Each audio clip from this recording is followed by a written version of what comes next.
I'm Johnny Smith. I'm Richard Porter. And this is Smith & Sniff, a podcast in which two friends talk about cars and many other things. I've got a new car. Have you? La la la la la. Well, you know this because I did tell you, but then we got distracted talking about your boat. Oh, when I messaged you. Yeah. I can't remember the sequences. I think you messaged me, I've bought a boat. Yes. And I wrote back, I've got a new car, but then... I think I was all consumed by my watercraft. Yeah. I'm going to keep talking about it. Oh, do you know, the irony is I've only been out in it once. I've been too busy to go out in it for a second voyage. Oh. So I'm going to go out for a second voyage. In fact, I probably will be doing it when patrons listen to this on Sunday.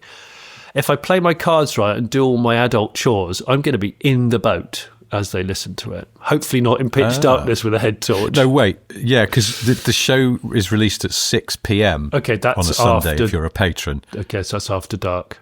So if I am still in the water and you're listening to it immediately, I'll hopefully have one of those exceptionally bright lights that runners have on their heads. But we discussed this last time. I thought you were going to get some... What did you call it? A rabbiting lamp. Yes, I need to get a rabbiting light bar that runs on 12. Okay, a 12 light volt. Bar? Yeah, you know, like, do you remember, like, World Rally cars used to have the light pod, didn't they? Yes. Which were mostly circular lights, big CB Super Oscars and Marshall and all the cool names, all the great logos as well. But, of course, now, have you looked at modern World Rally car night stages lights? They're about the size of a mobile phone, and they'll blind people for life. Yes, brighter than the sun. Honestly, they turn everyone into dust. You know, like when a vampire accidentally walks past an open window and just turns into instant dust. That's what happens on a World Rally stage now. They're so bright and directional. I was drawn to, but I guess it's weight as well, because if you've ever picked up a light pod from an old like Group B car, which I weirdly have, what? They weigh so much. From what Group B car? Well, I mean, I don't own a Group B car, obviously, but I've picked up a light pod before. Oh, I see. You have, as in you have done this, not that you have one. I thought it was in the Johnny Smith Automobilia collection in your garage. No. Well, no. You know that I have recently. I know. You know. I have recently purchased a historic race car, and I still haven't revealed it to the world. Oh, yes. And it actually came with a light pod, large cluster of Bosch lamps. But that's quite a small pod from when it used to be a rally car. But I've picked up a light pod from, like an Escort rally car from the 70s, and it is so heavy. And, of course, that's right over the front of the car. So nowadays, everything's the size of a mobile phone, and, I don't know, on full beam, it'll see about 2 miles down a gravel stage. Why were you talking about this? I can't even remember. Because we got distracted by your boat again. Oh, yeah, your new car. About my new car. Go, we're stalling it. Because then you messaged me the other day out of the blue and went, wait a minute, what new car? And I said, I'll tell you what, I'll just tell you on the podcast. And here we are. Right, so, look, settle down. Guys, listen, look, here's the saga. Richard's got a new car, and I have absolutely no idea what it is, and I'm excited. Go. Well... Steady on. A little rewind on this, because I was mentioning, I think the other week, about how I was sort of circling around BMW i3s. And, a step back from that. We had a VW e-up. That was on a lease. It went back. We decided not to replace it. My wife had a new job. She was getting the train to work. But then she discovered she's entitled to a parking space. Oh, gosh. And it's much quicker to drive to her new office. So... You guys instantly regretted getting rid of the e-up, didn't you? Well, I said, should we get a car? She went, no, I think we can manage with that. But she was taking a Tesla. It's fine for the most part. I have my Defender. Obviously, there's that thing I've mentioned about how I can't drive the Defender into the centre of Bath without incurring the £9 clean air zone, because it's technically a commercial vehicle. What about if you have an old man in coattails waving a red flag in front of you and you only drove the Defender at, say, 12 miles an hour? Are you exempt then? I don't think that gets you any kind of exemption, sadly. That's a shame. That's a real shame. So I was thinking, right, what I need to do here is buy another car. Thank you, by the way. Now, I'll never find this again because I didn't bother to dig it out. But a listener wrote in and went, your solution to the Defender breaching the clean air zone threshold is to buy another car. Wouldn't it be cheaper and more sensible just to pay the £9 when you need to go into town? And I want to say here and now, listener, that we have no truck with that kind of sensible logic here on Smith and Sniff. It's disgusting that someone would be that rational. What a vulgar comment. Certainly won't wash with us. Really vulgar. I know. Really quite vulgar. Upsetting to be confronted with that absolutely sensible and correct thinking. But it didn't put me off. So I was sort of nosing about thinking, well, all right, we've had an e-up, so although they're very, very good, maybe not one of those. I mean, my wife would have loved a 500e. I think there's a few things wrong with that car that would annoy me, which maybe it doesn't matter because she would drive it more. But she suddenly had this hankering for a Mini. By the way, my wife was still like, I think we can manage without a car. So I was sort of working all this through on my own. I'll come to that in a minute.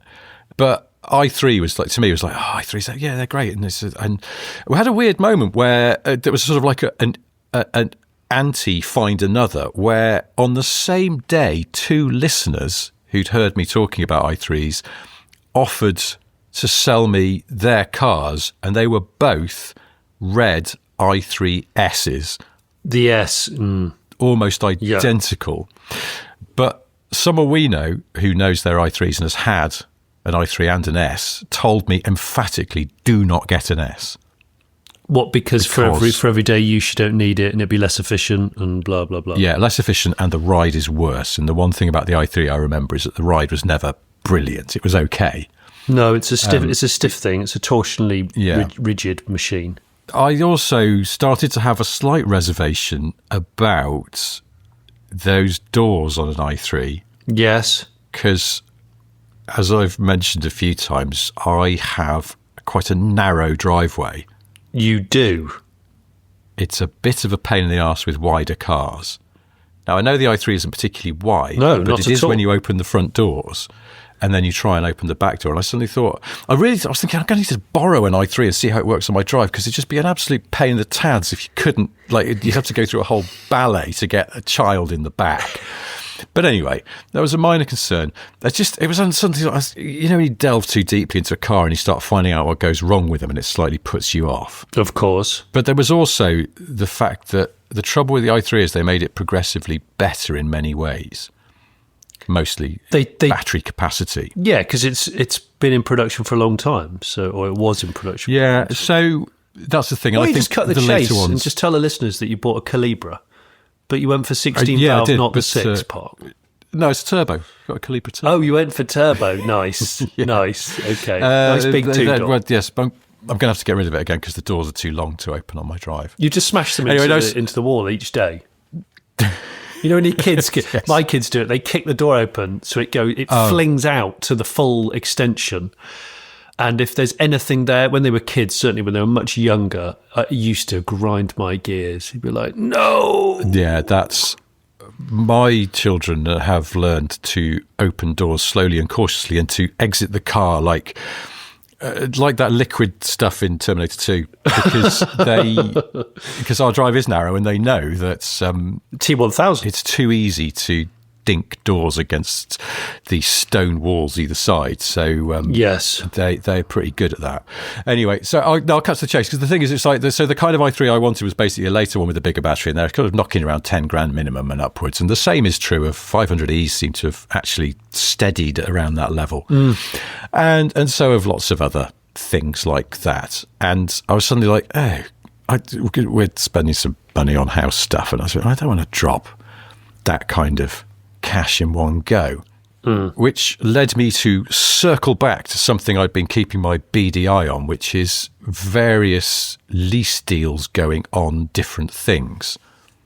Oh. And one day, I couldn't help but notice there was a ridiculously cheap deal going. It's a Dacia Spring, isn't it? Is it? It's a Dacia Spring. Is it? £114 a month. Oh my gosh, because I've heard that they were hovering around 100 sheets. Yeah, that's the cheapest I saw. Now, there's a whole backstory to this, it turns out, because I saw this offer and I was a bit like, that's the lowest I've ever seen them. But for context, you could have a Leap Motor T03, you know, those funny piggy face. Still not driven the Leap Motor. I really want to, and I should have. It's that 03, I borrowed one, is absolutely fine. And it feels less tinny and higher quality and more grown up than the Dacia Spring. There's no question. And last I looked, 99 quid a month for one of those.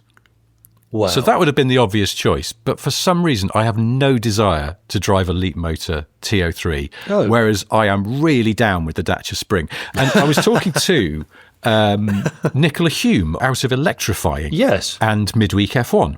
When I was a guest on the F1 podcast. She's an exceptionally funny woman. She is. And she put her finger precisely on it. And I said, I think I'm going to get a Dacia Spring because there's a very cheap lease deal, but it's not as cheap as a Leap Motor. But I don't want a Leap Motor. I want a Spring. And she went, yes, because the Spring is charming.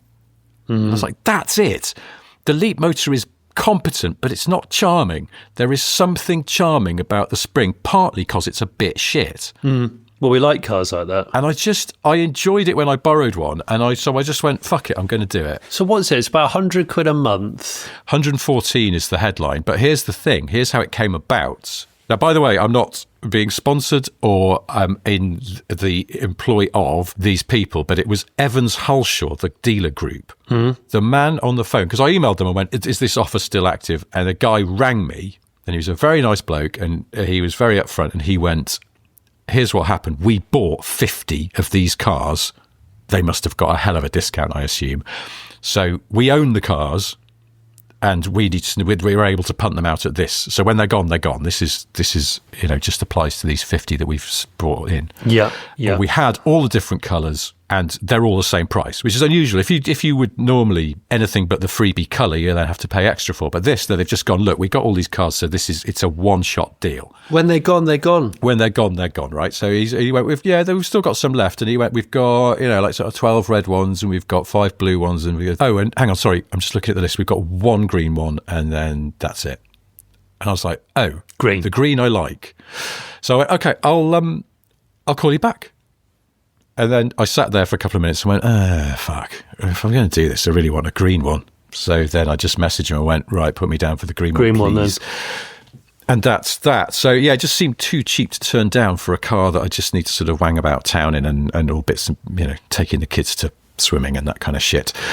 So, yeah, I've got a Dacia Spring. Well done you. It's really good as well. In fact, it's sort of better than I remember. In some ways, I think probably they've changed a slight bit of calibration or something. The brakes are less grabby when you use the actual pedal rather than the regen than I remember. So if you got it, is it on the drive? You've got it. It's on the drive. Oh. It turned up a couple of weeks ago.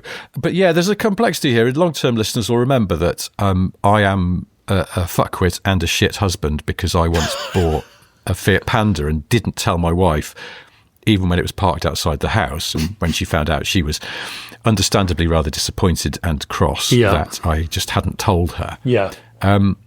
So I moved so quickly on the Dacia Spring that I didn't discuss it with her first. Right. Reasoning that she didn't really need to worry about it. I was going to pay for it and it's all fine. But then I kept thinking, well, I must buy them. I must tell her that I've signed up for another car. And I'm sure that'll be fine because, it'd be useful because in fact, during that time, there was a situation where it was a bit like, oh shit, we could, it'd be really handy for various reasons. And I just kept forgetting, and then the car was actually delivered. But I have brand new cars turning up semi-regularly because of my job. And so she came home and there's a new car on the drive. She didn't think anything of it. She assumed it was a press car. Is she down with it? It's okay now. Initially, she was like, I don't like that car. And I was like, well, you haven't driven it yet. Yeah. Because obviously there are certain cars that she would have had her eye on. Because then she went, could you not have bought the Fiat 500e? And you're like, yes, I could have. Yeah. But anyway. Well, I could have done if you want to give me £10,000 to £12,000 cash. Because if you want to, also for context, if you want to PCP a 500e, the rates are absolutely terrible. Yes. But when it comes to just going, I don't want to lay down a big lump sum. I just want to sort of do a kind of dribble of cash for a car that I could just give back, low stress, low hassle, all of that, the Spring just made sense. But I think she would have probably rather just sort of gone, look, I will rustle up the money to go and get a 500e. So having initially going, oh no, you've signed up for a car that I think is stupid and dorky, and you didn't tell me about it first. She started coming around to it and going, well, I am insured to drive it. Yeah, of course you're insured to drive it. She went, right, yeah. Because I might want to take it to work, because I do find the Tesla a bit big sometimes to park. Yeah, no, I'm definitely, that'd be quite useful for me to use sometimes. So it's a bit like she's warming to it. And then she went, the inside's quite nice, isn't it? It's just the outside I don't like. And I like the colour. I do like the colour. And there's a bit like, you see, this is like, this Did is you go, yes, it's round. Did you know this is the last one left in the country that week in green? And I secured it, darling. I haven't told her that yet. Okay. If you drop that, I may. But well, yeah, because if she does go, I still can't believe you didn't at least ring me and just go, look, there's an amazing deal. Do you think we should do it? My argument is, I had to jump on it. I had to jump on it really fast, and it's because there was one green one left. I love the fact you've gone from you've had an interesting array of family-esque cars of late. Supercharged Range Rover petrol to Dacia Spring. It's pretty cool. One day I should do one of those Harry Metcalf or lottery winner style posing with the fleet, because actually it would look quite good with the Beat and the Metro and the Defender. Yeah, it's a range of cars. There's a good spread of skills there. I like it. Mr. Q Wilson, the late, would be proud, I think. I hope so. Yeah. But yeah, the Spring is, for people who aren't familiar with Dacia Spring, it is pretty much the cheapest EV that you can buy, certainly on list price. And it's not CAC. It's extremely tinny when you close the doors, but actually some other bits of it are perfectly good quality, and actually it's got lots of physical buttons. May he rest in peace. Quentin would have said all the appurtenances of gracious living, by which I mean it's got heating, CarPlay, cruise control. Actually, weirdly, which is it's not a long distance car, but it's got cruise control. Does it have poo cookers? It won't have poo cookers, will it? It does not. No, and that is the one thing I wish it had, because I think in an EV particularly they're useful. The heater's fine. It's actually better than I remember. It's got remote locking from a proper old-fashioned key that then you put in a slot and turn. Oh, lovely! And it's got a proper old handbrake as well. Oh, nice. So there's something quite refreshing about it. And it's got that Renault Group system where to disable the speed warning and the lane keep and all the things that in every car don't quite work properly and get on your nerves eventually, you just do that double tap on your personalisation button. I love that. And it is to your spec, which I absolutely love. I think I wish all cars had that. I also found out, do you know why the Renaults, it has to be a double tap? It's because those safety systems, it's legally mandated that there must be a minimum of 2 presses to disengage them. So Renault have just gone, okay, 2 taps on the same button, then that's fine. Yeah, well, and I love that about it, because they've gone, right, everyone thinks it's shit, but we have to do it to tick a box for Euro NCAP. So, all right, boom, done. Yeah. Hey, I saw a car this morning when I'd been a fool this morning. Okay, I can share it with you. Fool, how dare you enter my kingdom, defy me. But what I did was got in the car to do the school run, and without really checking how much electric range I have, and we won't talk about EVs for too long, but because the main part of this story is such that I knew I had just enough charge to get the kids to school, and I got to school with 1 mile of range left. So it was like, we are absolutely down to nothing now. But I knew round the corner there was a rapid charger, but it wasn't free. And you know me, I'm in my Tesla free vend. So it really, I had quiet rage at the fact I was going to have to pay some money. I plugged in the old InstaVolt rapid charge, and it's in McDonald's. And while I was sat, I only had 5 minutes of charge because I didn't need any more. I just needed to get gone and come back here and talk to some prick on a podcast. But while I was there, I noticed the queue for the drive-through of McDonald's was around the block. It was huge, of everyone just sitting there. And the car that joined the back of the queue, just as I sat there in my Tez, was, and I thought of you, Rich, I hope you don't mind me saying so, but it was a very heavy breathing P38 Range Rover. And it was definitely petrol, because it had all of the V8 aftermarket badges stuck onto every single panel. And and it also, whoever owned it was clearly a magpie, because it had all these extra stainless steel embellishments around the window frames, and it had the side steps, and it had the gauze over the rear light clusters, and it had old school 90s bull bar. It really did look fully jingle. It probably was also 180 kilos heavier with all of that stainless on it, but it was just sat there heavy breathing in D, but being kept on the brake. And I'm like, I'm just thinking, why don't you just park this stupid dog and just walk in and get yourself a sausage sandwich or whatever the hell you're ordering? But it made me chuckle because it was a proper magpie spec. Mackie D. I didn't send you the photo from the classic motor show, and I don't know that you'd have had the time to get over to that hall when you were filming your auction stuff. There was, parked next to each other, a really strong mid-90s garage or two-car collection. Oh. An immaculate P38 and a fourth-gen Prelude. Oh, believe. Imagine that. You are a small business baller and your wife is the quintessential Prelude lady.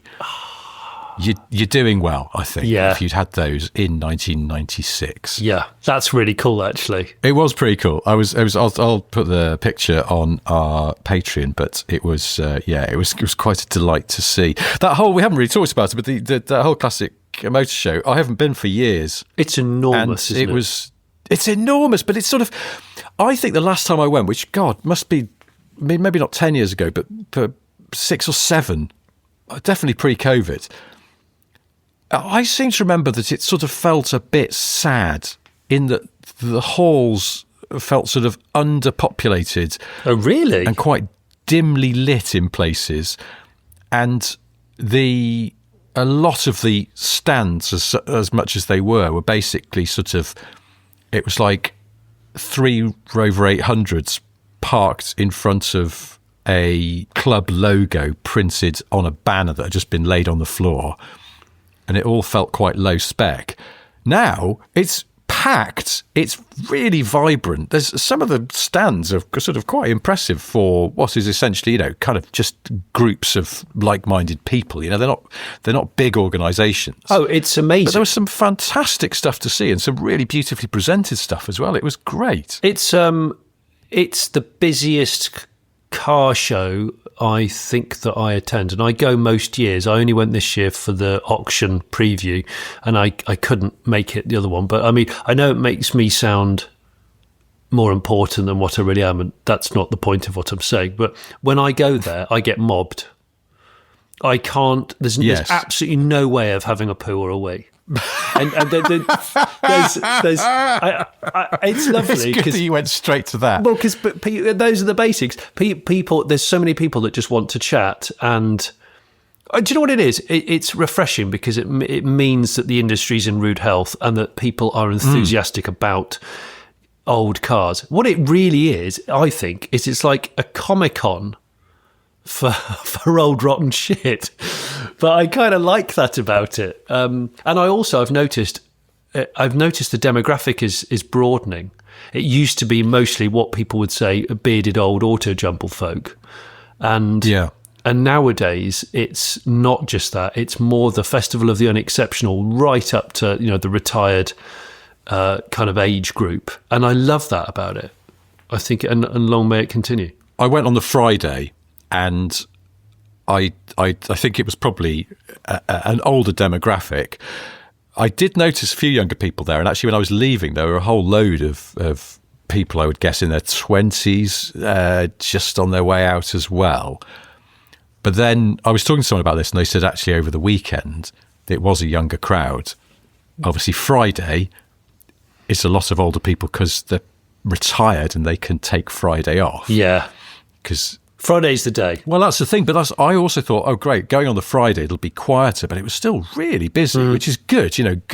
more power to them. I got a hotel room the night before because I was in Birmingham on something else the day before. So I was driving a Changan Deepal S07. Of course you were. Chain gang. Changan. Yeah. The Changan are a new Chinese car company to Britain, but they are not new at all. They trace their roots back to the middle of the 19th century and an ammunition and weapons manufacturer, in case you're wondering. Oh, fantastic. So they are very much not new. They've been making cars since the 80s. And they've had an engineering centre in the UK since 2010. Since 2010. But they're only starting to sell cars here. They're based in Birmingham. Well, they are now. In 2010 they opened a small R&D centre basically in Nottingham. Oh, okay. They're interesting because they have been going for a while, and at the turn of the century they decided they wanted to open a design studio outside of China. And they looked around and went, right, who's good at designing cars? Oh, Italy. So they opened a design studio in Turin, and it's still there. And then in the 2000s, they were like, right, we need to get better at engines. Where's good at engineering for cars? Yeah. Britain's got a really good experience and expertise. So they opened this R&D place in Nottingham, and then latterly it's moved to just near Birmingham Airport, and it's still there. And they do internal combustion engines, but the car they started selling here is electric. They are doing some electric stuff. Also, I noticed they've got a fuel cell research lab there as well. So they're quite a proper operation. It's just no one's heard of them. Yeah, that's interesting. That is.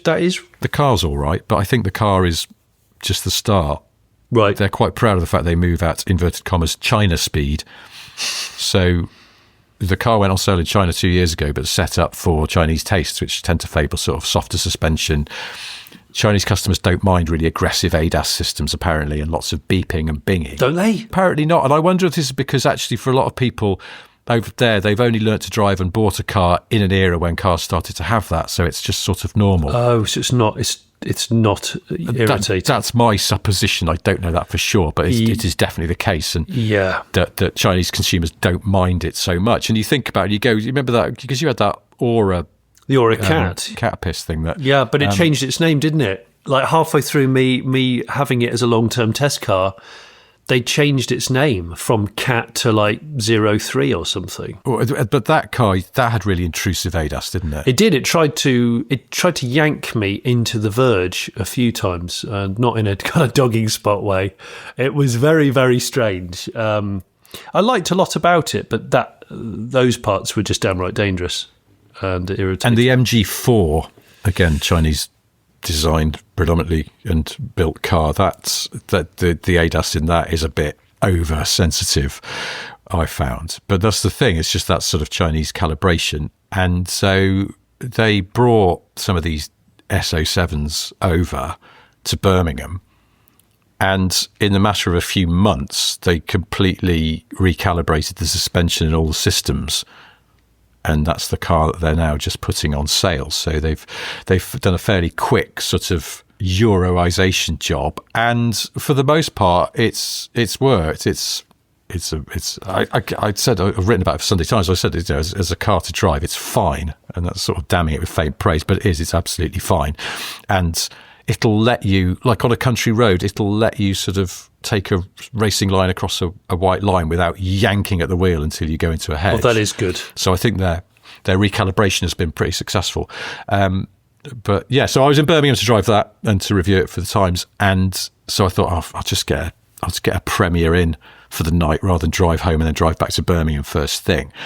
In the bar of that hotel that night, obviously there were a lot of people. I think there was probably one woman in there who wasn't working in the pub. Lots of men, and I think I was the only one in there without grey hair. Okay, yeah. But that's because it's a Thursday night. I was editing a podcast. Funny enough, I found myself a seat in the corner, and I got a pint, I ordered some food, and I was editing one of our shows. But every time I took my headphones out... No, you weren't. You were just listening to a bit of Marillion. Well, I did that as well, obviously. Every time I took my headphones out, all I could hear in the chatter from around me was, just had to reject the carbs. And Well, that's right. Isn't it? There's the bushes. The bushes had all gone, and it was a total car chat, which was brilliant because just you go, oh, these are my people. Yeah, I'm totally. I could understand the language that's being spoken here, and but yeah, it was definitely an older crowd. But it's a Thursday night. Like most people have jobs. Yeah. So it's only, I guess, if you're retired that you can afford to do that. But apparently, yeah, over the weekend the show was much younger.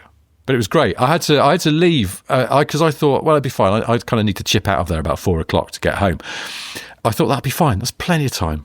I was in there at 10. No, I was really annoyed. I was like, shite, I wish I'd planned to be here until it's shut. Can't do it in a day unless you start really early. It was so good. It was so good. There were so many lovely things. I don't know where to begin. It was just amazing. So, and thank you. I wasn't mobbed, by the way. I could urinate at my leisure, but thank you to the Smith & Stiff listeners who did come over at various points during the day just to say hi. It's a great vibe. It was a really great vibe. I regretted the fact that I haven't been for a few years, but I'll definitely go back next year because next year I think we're grand day going to display some cars next year, I reckon, Rich, you and I. Oh, I reckon. Yes. We're just going to put them in there on setup day. What do you have in mind? The Eagle? The Eagle will be on the button as she always is, but I'm thinking, it's going to be the year of the. I'm going to just put this out there. It's going to be the year of the Allegro for me. Yeah, it's in the Chinese calendar. I don't know if you're aware, but the year of the Allegro is a thing. You got the rat and the sheep, but obviously the Allegro as well.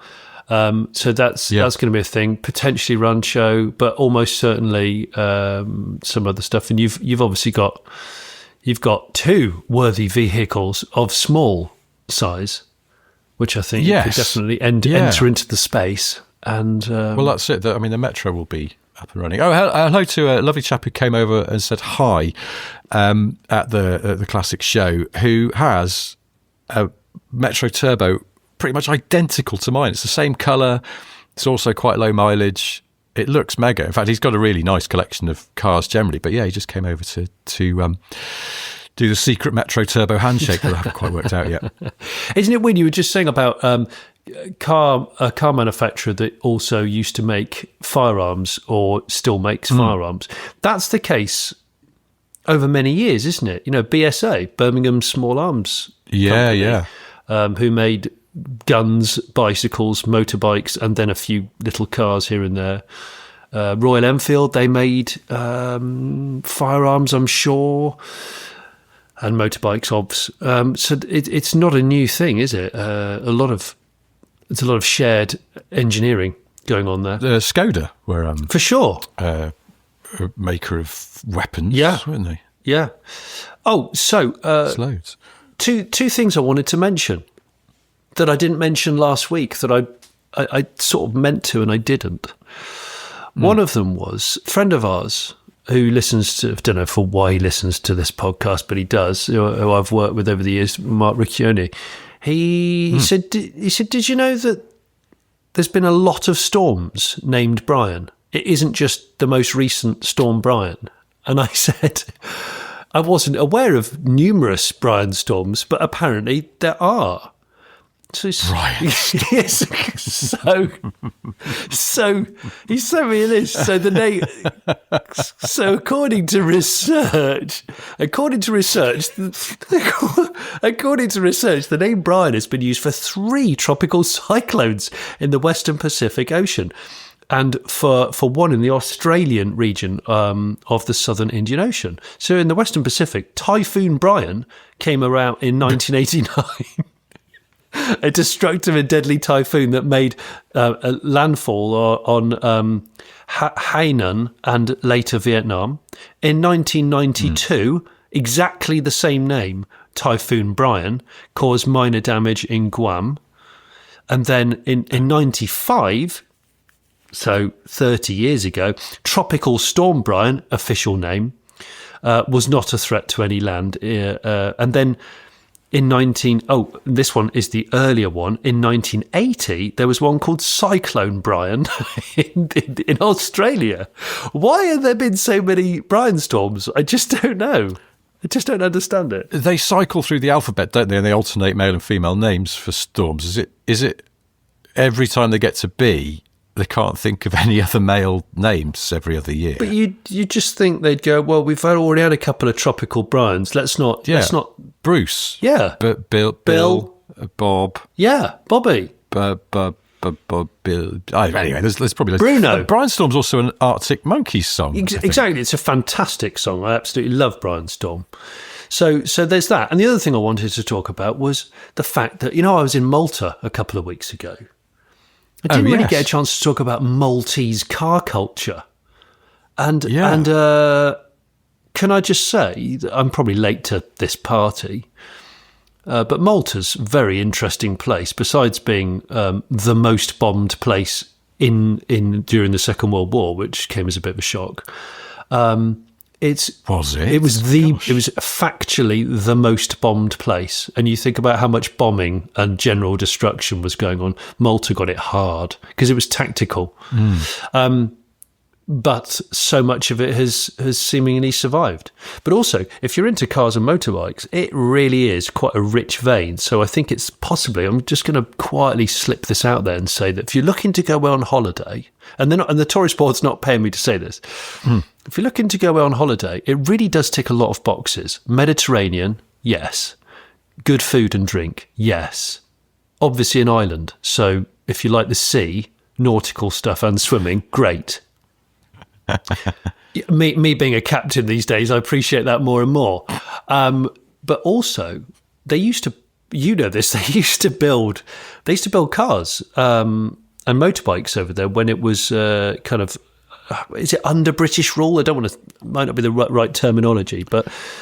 We've suddenly got into choppy Mediterranean waters here. The British were friends. They were friendly, and they still are. But they used to build a lot of machinery over there, and there was an organisation set up in 1960 known as the Car Assembly Limited, and basically this purpose-built plant was to build knockdown kits, CKD kits of mostly British machines, and so many Triumphs. The Herald was the first car built out there, but they made loads and loads of cars like Spitfires and Hillmans, Hunters. There's loads of Hunters. You see quite a lot of Hunters.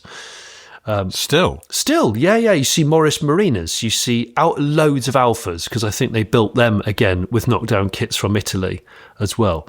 You see Austins and Rovers.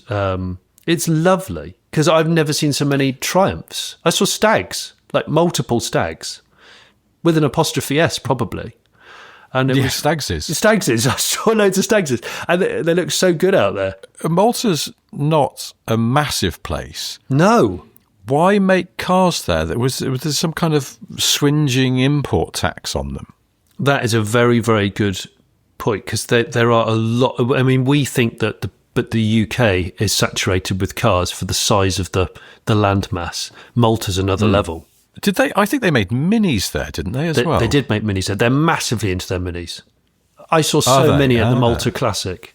And what I would say is, if you get a chance to go next year or beyond, the Malta Classic it's a great way to weave in a little holiday break that's also got some car material. Because you've got the combo of a hill climb, a concours, and then a 2-day street GP thing. But everyone brings their cars out on a weekend. So for people like my son Wes, he loved seeing people rinsing Lamborghinis around in second gear, and Shelby Mustangs and things. But also you get to see really neat little Alphas and Triumph TR6s and that kind of thing, and some really well sorted hill climb stuff. They love a bit of hill climb, the Maltese. They love it. I bloody love a bit of hill climb. I reckon as I get older, I'm going to get more hill climbing. I've never been to Malta ever, and my family went when I was a teenager, and and left you at home? Cried off. Maltese home alone? Yeah, because it was Easter just before my A-levels, and I said, I can't go on holiday because I've got to revise, and they left me home alone. Oh no. I think that was the week when, amongst other things, they'd left the car. My parents' Peugeot 405 estate. So one day I drove it to Warwickshire so I could go and have a snoop around Rover's Gaydon Proving Ground. Fully intending to sleep the night in the boot of the Peugeot so that I could stay up late for hoping to catch some top secret cars night testing on the roads. But you sleuth. In the end, I got so bored during the daytime that I decided to go home. Got so bored. Yeah, well, Hans Lehmann, the legendary spy photographer from the 80s, 90s, always used to say that his greatest weapon was his resistance to boredom. He was able to sort of go into a state where he could just sit in a tree for like 3 days straight until he got a blurry photo of a colibri or something. And I just clearly don't have that capacity. And I was just like, I'm not seeing anything. I'm so bored. I'm just going to go home again. I did see a few bits and pieces that were quite intriguing, but it was just nothing that was sort of like absolutely got my spidey senses tingling. So I drove home again, and I never told my parents but they worked it out because my mum said to me, "It's like, so how'd you get on? Week on your own? You managed to feed yourself and all that?" And I said, "Yeah. I had to get to the supermarket and get a few things." And, "Oh yeah, cool." It's quite expensive, and petrol's really expensive, isn't it? And she was thinking, and she only told me this later. She was like, the car had a pretty much full tank. Why would he need to buy petrol? And so later, my mum and dad sort of both went, "Richard, why did you put petrol in the car? There was petrol in there. Where did you drive to?" And I had to go, I just drove to the Midlands. Yeah. I lied and said I drove to Birmingham University to have a look at it because I was thinking of applying. Can you imagine? I was going to say, can you imagine? It's the sort of spotty virgin's Ferris Bueller's Day Off. How did you know I was a spotty virgin? Oh, yeah. It's like, hey, did you invite all your mates around and put loud music on and then like spin around in Dad's car? Yes and no. What I did was... I did have some mates over, only like 2 or 3, because I was like, this must not turn into a house party because I've seen what happens at house parties around that time. So no, that's not going on. But how did we get on to this? Oh no, so I moved to Malta, but my parents did and my brother did, and they stayed at a hotel where they were warned that Colonel Gaddafi, then still in charge in Libya, had a private suite on the top floor of this hotel. What? And if he suddenly decided that he fancied a quick holiday in Malta, the rest of the hotel had to be emptied. What? And so, if that happened, they would be shuttled to another hotel. No. Like, oh, that's not in the brochure, is it? Bloody hell. The other thing that I loved about Maltese vehicle culture is there's that mashup of British stuff from yesteryear. And they also love a JDM. They love a Japanese import. Oh. And there were lots of small Japanese cars that some of which I wasn't familiar with the names of, and they were all rubbing shoulders on the road, and it was great. Loved seeing all of that stuff. And the other thing that made me think of 60s person was, do you know what there's a lot of in Malta? Apart from skin damage and old money. Don't say that, because that's Maltesers. There are Maltese people. There's a lot of catacombs. And I think that's a word that only a 60s person would regale. No one else talks about catacombs. Yes. What differentiates a catacomb from a cave? I think it's a catacomb is a man-made underground passage, I think. Which is carved in and I think mostly used for religious rituals and perhaps burials, but I might not be. I see. I think the Romans... Man-made, that's the distinction, I suppose. Yeah, so... But of course, it's there's a lot of touristic catacombs in Malta. So the more you keep saying the word catacombs, the weirder it sounds to me.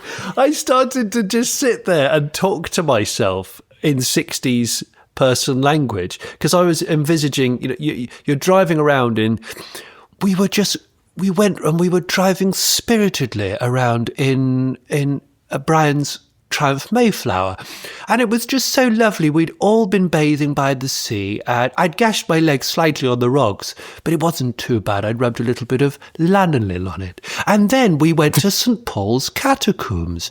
I must tell you, it was a very spiritual experience. In fact, we were naughty. We took a bottle of wine and a rug with some food and a picnic, and we stayed there, and the guards locked us in because we were hiding. And we spent the whole evening in the catacomb. And it was one of those things where I didn't go to a catacomb, but I saw lots of signs for the catacombs. So, spoiler alert, got no idea what the catacombs are like. But I did see a lot of...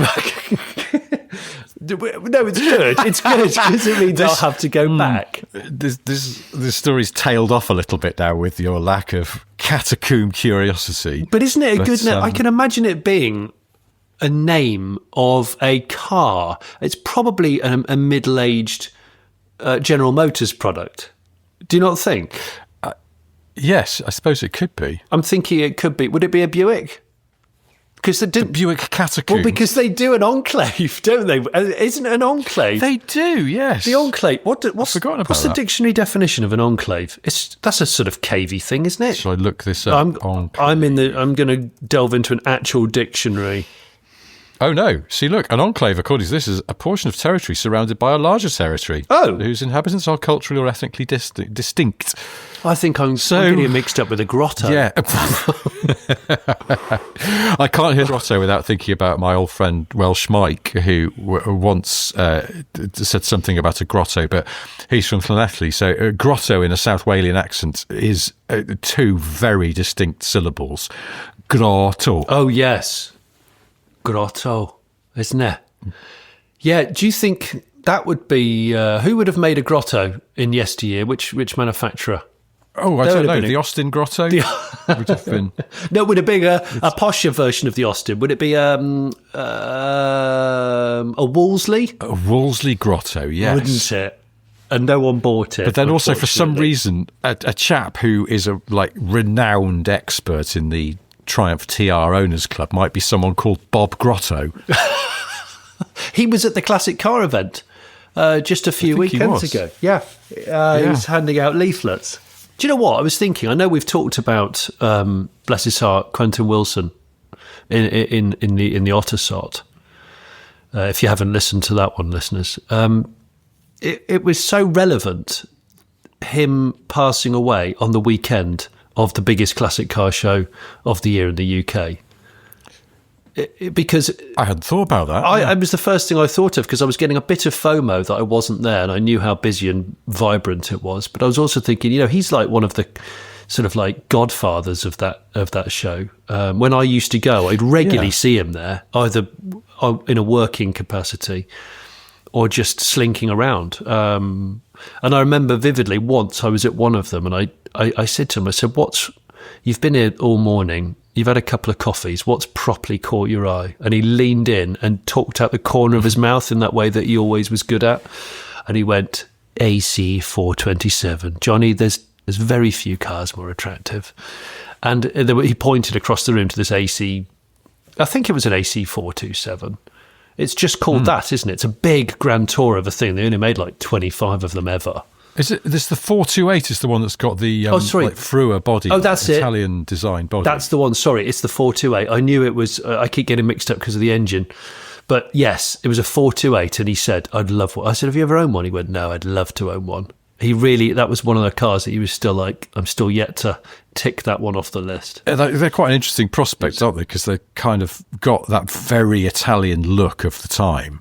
Yeah. Sort of a little bit like a Maserati Mistral or something. Yes. But then with this thumping great Ford V8 in it. Yeah, which is a great combo. Are they sought after? I suppose because they didn't make many. They probably are quite strong money. Well, they're not as strong as they probably would be if they had a better known badge. If they had perhaps an Aston badge and that many were made, although I say that right now, a DB6 went through an auction for 60 grand, a running, driving, not destroyed DB6 sold for 60k. How the mighty have fallen. Yeah, I know. We need another Bond film to bolster it. Yeah. Did you see that sort of fuss that was happening on social media last week because some outlet somewhere had quoted insiders, as people sometimes do when they're just making shit up, but claiming that the producers of the next Bond film are all tied in knots trying to work out how to, spoiler alert, if you haven't seen No Time to Die, well, what are you doing? It's been out for ages. Yes. But gosh, that was a fun day, wasn't it, for you and I? Yes. The Bond expires at the end of that, so they've got this conundrum about how to be in bracket. But then I saw lots of people on social media being very, very mocking about it and going, yes, how on earth will you resolve this problem in that incredibly realistic James Bond universe where he's been like 5 different people who all look different? You go, oh, yeah. I think it should. The next Bond should be AI Bond because obviously Secret Service will probably use that, and it should be an amalgamation of Connery, Moore, Lazenby, Timothy Dalton, Pierce Brosnan complete with the amazing expression and pleated trousers that we've talked about many a time. You should put all of that into AI and say, I want the Bond to have all of its features. All of those guys' features, please. Thank you. And Daniel Craig as well. So that's what I'd like. Really? Yeah. So I'd like, no, I don't want that. But imagine it'd be the stature of Daniel Craig, but the sort of slightly pathetic karate chop fighting of Roger Moore. so he's really hard, but he's not really using his hardness. He's just being a bit token with it. I'd call that. No, you know how I feel about the AI thing. Same as you. I went to a thing where John Hodge, Danny Boyle's regular screenwriter collaborator, was doing a Q&A, and he wrote the original script for No Time to Die, and then there was a falling out. Danny Boyle left the project as director.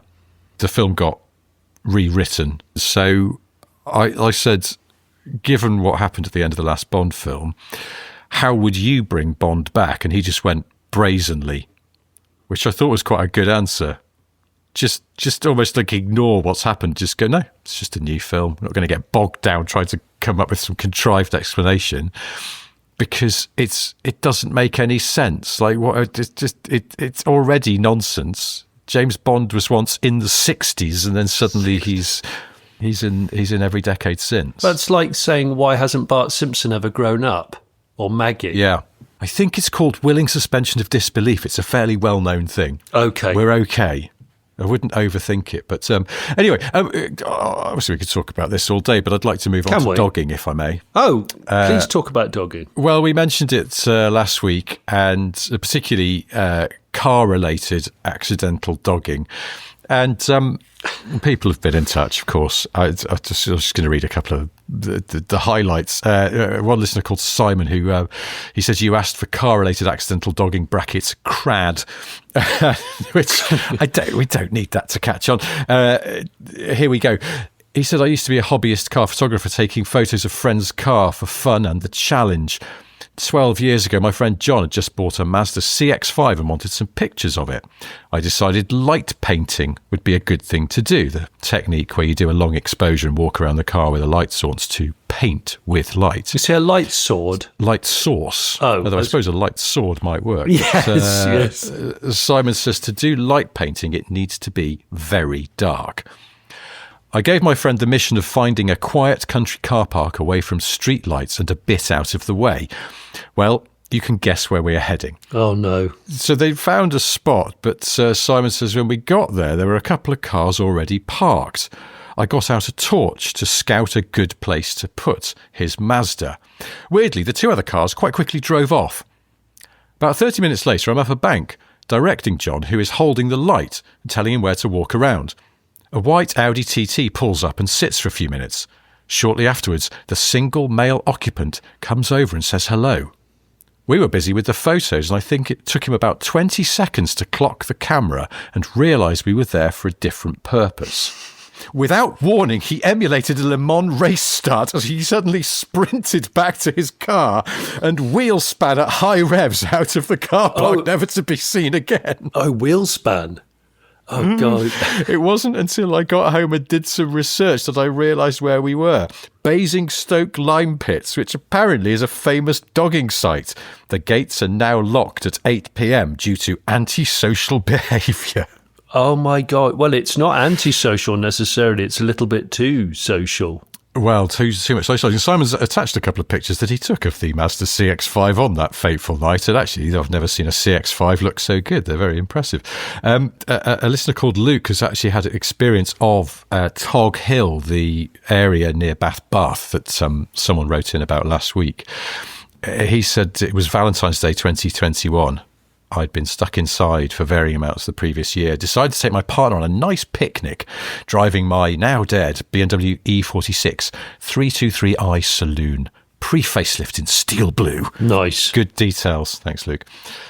Completely unaware that Tog Hill was the epicentre of the southwestern dogging community, we parked up and began to enjoy our sandwiches and take in the view.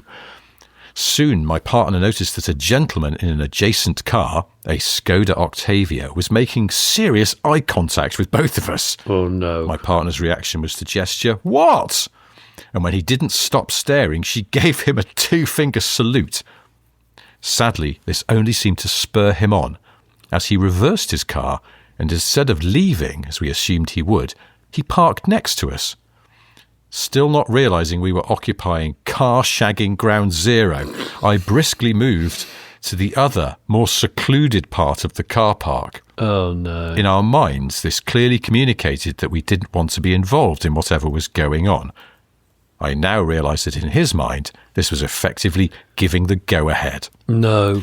It was only after the gentleman followed us to this second location that my partner realised what was going on and turned to me with a look of abject horror, suggesting with some urgency, "He thinks we're fucking dogging people."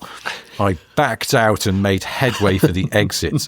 Checking my mirrors, I saw to my dismay the Octavia sex pest was reversing to follow us. No way. Even for doggers, I thought this was a bit strong. No, the dogging etiquette. The creamy, smooth BMW straight six urged us out of the car park, and my tyres chirped between first and second.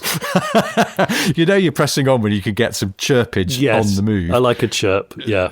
Luke says, "I've never driven more urgently in my life. Thankfully, somewhere between Tog Hill and Dereham Park, we managed to shake him off." Fuck's sake. My God. That's a bit of road to go before you've lost a man. An aroused man in an Octavia. Well, listen, look, Rich, would it be rude to not just finish on a hat trick of dogging? There's one other dogging letter we've had from a listener, which I think we should add to those previously mentioned dogging letters. We got enough time to do it? Come on. Go on. Well, this is from a listener called Peter.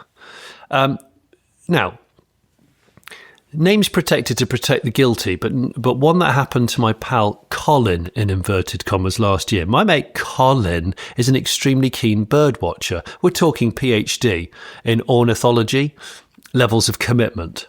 The man can identify a bird from a single feather, a brief fart in the undergrowth, or the passing of a shadow. Last summer, he decided to head out to a local heath at dusk to look for nightjars. Now, knowing that going out alone to stand silently in the woods at night might raise eyebrows at home, Colin pitched it to his wife, Janet, as a lovely evening out. "Hey, we're just going to pop to the countryside, have a nice pub dinner, and I'll just have a quick look for some nightjars on the way home." Nightjars just sounds like going to the pub in the evening. This already sounds suspicious, but go on. Janet, who wouldn't know a nightjar from a chicken nugget, agreed on one condition. She wasn't setting foot in the woods. "You go to your twitchy thing," she says. "I'll stay in the car where it's warm and it's free from spiders." So off they went. It was the perfect evening, warm still, with that soft dusk light that makes birders go misty-eyed. Colin pulled into a quiet car park near the heath. A couple of other cars were there, but nothing out of the ordinary. He grabbed his binoculars, gave Janet a reassuring smile, and strode off towards the trees. As he went, he noticed a bloke sitting alone in a nearby car. Their eyes met. The man gave Colin a subtle nod, that silent gesture of mutual recognition between men of a certain age and of a certain hobby. Colin naturally assumed it was a birder's nod, a twitcher's nod. This was not a birder's nod. In fact, it was the dogger's nod. So while Colin disappeared into the bushes, binoculars at the ready, the other chap took this as his cue to get out of his car and remove his trousers, ready for what he thought was about to be a very different kind of wildlife encounter. Unfortunately, though, Janet, sitting patiently in their car, waiting for Colin to finish his bird watching, was the first person to see this unfold. There was a lot of shouting, some very rapid trouser retrieval, and Janet, bless her, was seconds away from defending her marital honour with the screwdriver kept in the driver's side door pocket.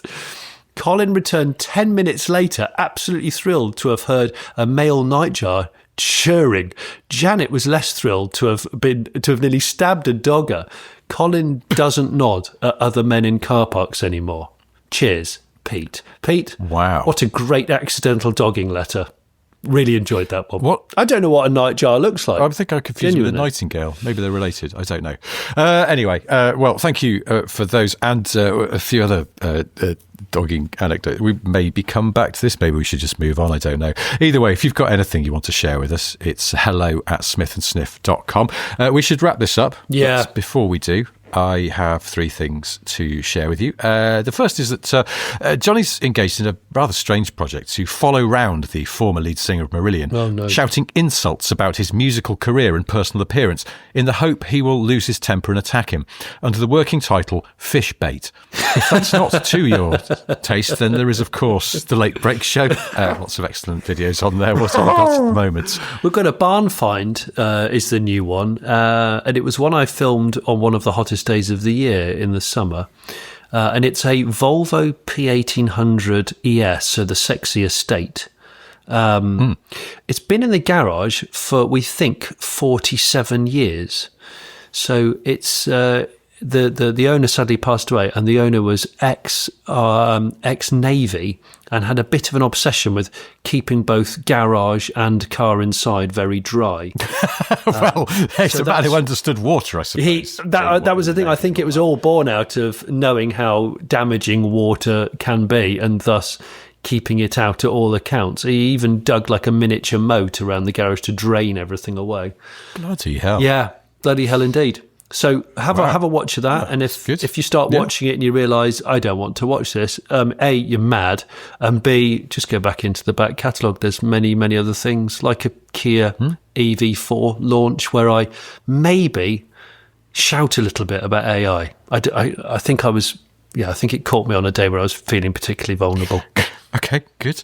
The second thing I want to tell you is that you may be aware, because I've only mentioned it about 40 million times, I have a new book out. It's a compilation of some of my Evo columns, and it's called Petrolhead.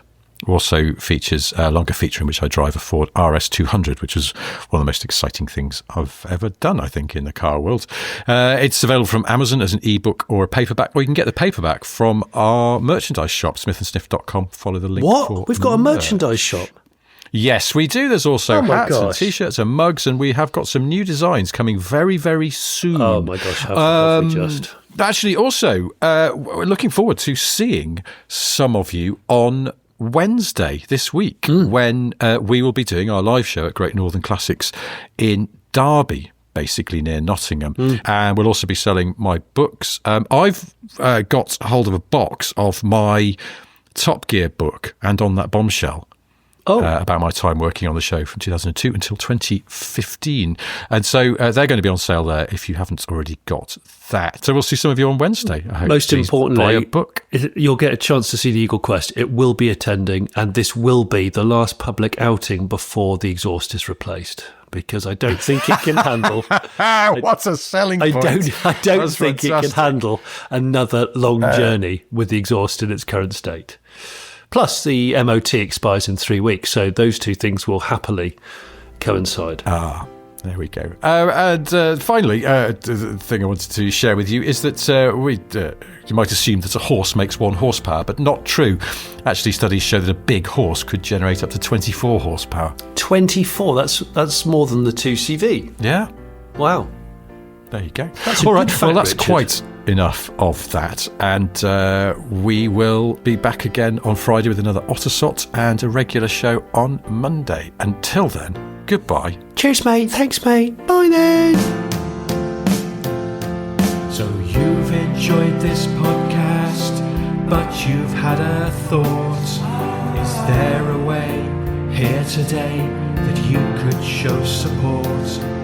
Well, you could join our Patreon, what wonders that it brings.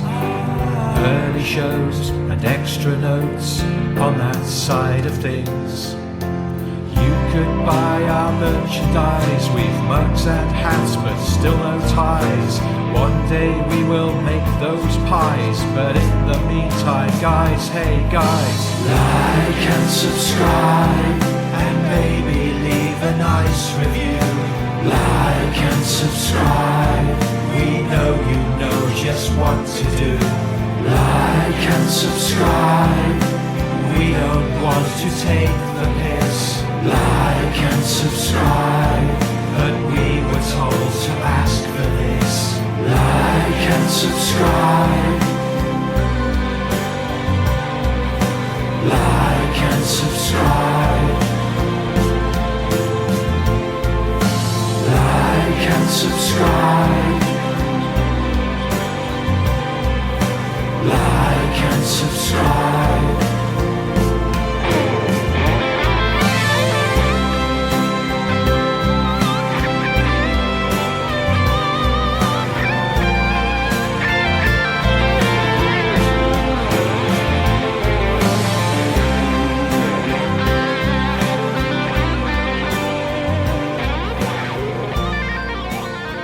I realise that the Doggers Nod sounds like a pub.